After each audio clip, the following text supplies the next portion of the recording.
इस वक्त की बड़ी खबर जावत से, जहां मोरवन डैम क्षेत्र में टेक्सटाइल फैक्ट्री पर हाईकोर्ट का स्टे ऑर्डर।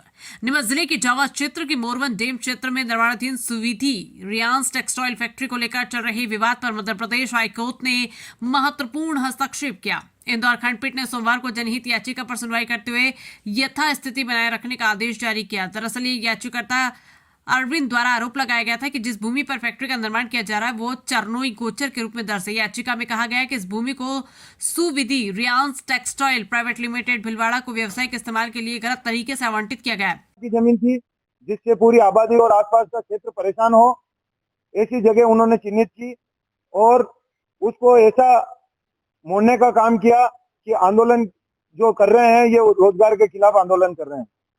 सबको बदनाम करने का उन्होंने जो प्रयास किया और जिस प्रकार से षड्यंत्र पूर्वक उन्होंने पत्थर फेंकवाए और इस पूरे विवाद को हमारे माथे जो शांतिप्रिय तरीके से जो धरना दे रहे थे उनके माथे मरने का काम किया।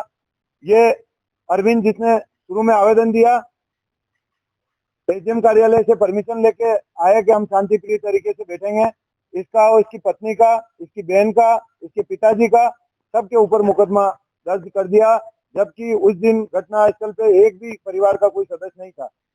महिलाएं धरना दे रही थी, महिलाएं धरने के वहां गई और सारी चीजें जो है और शासन से मांग की है हमने कि जो इसमें दोषी हैं, जिन्होंने ये पूरा विवाद करवाया, जानबूझ के धरना स्थल और धरने में जो बैठे लोगों को बदनाम करने का जो काम किया उन्होंने, उनके खिलाफ जांच हो, कौन लोग थे, किस प्रकार से उन्होंने पूरी घटनाक्रम जो है इसको अंजाम दिया।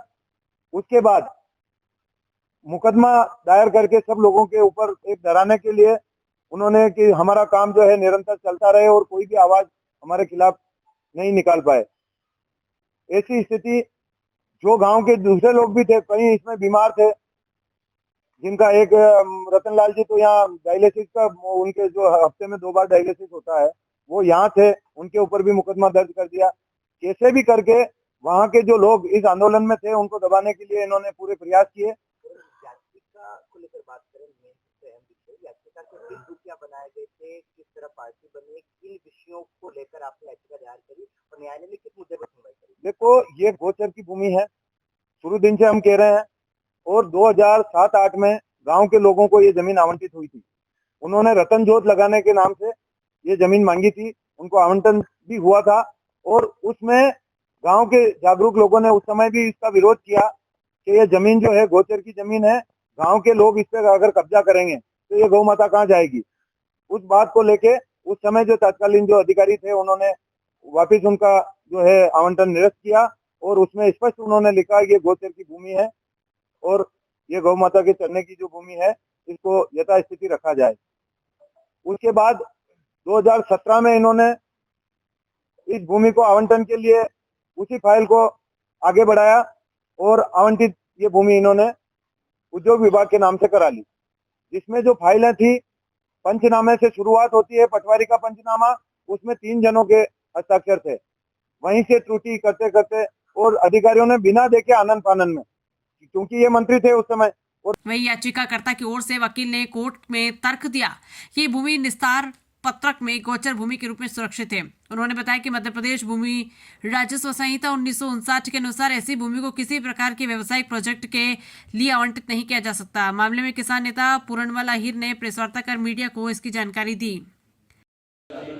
हाई कोर्ट से स्टे, जिस प्रकार से फैक्ट्री प्रबंधन जो है सरकार, वहाँ के कर्मचारियों की, सरकारी कर्मचारियों की मदद से और अंधाधुंध रात दिन करके उस ज़मीन को कब्जा करने का जो प्रयास कर रहे थे, उसको लेके हाई कोर्ट ने यथास्थिति काम रोकने के लिए आज जो स्टे दिया है और उससे पूरे क्षेत्र में खुशी की लहर है। सारे किसान, आज उनके मन में ये हुआ है कि न्यायपालिका पे जो विश्वास है वो बरकरार है और मैं खुशी बता नहीं सकता, पूरे क्षेत्र में आज जो खुशी है उसको बयान नहीं कर सकता, इतने खुश हैं वहाँ के। जातिवाद राजनीति को लेकर भी आपने बड़ा संगीन इल्जाम लगाया है, इसको लेकर क्या? देखो, ये तो काफ़ी समय से चल रहा है।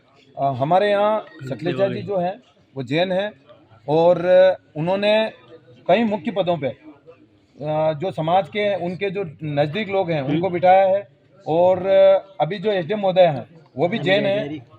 कंपनी जिसके नाम से जगह आवंटित हुई है वो भी जैन है, वहाँ के मंडल अध्यक्ष जैन है। तो ऐसे जो स्थितियाँ हम देख रहे हैं, वहाँ की जनता जो महसूस कर रही रोज, तो ये तो निश्चित सामने दिख रहा है। सूत्रधार क्या आपने बताया है, इसको लेकर क्या करेंगे जो घटना हुई? सूत्रधार तो इन्होंने आज नहीं, हमेशा से ये प्रयास किए हैं कि कैसे भी सामने कोई भी आ रहा हो उसकी छवि खराब करना।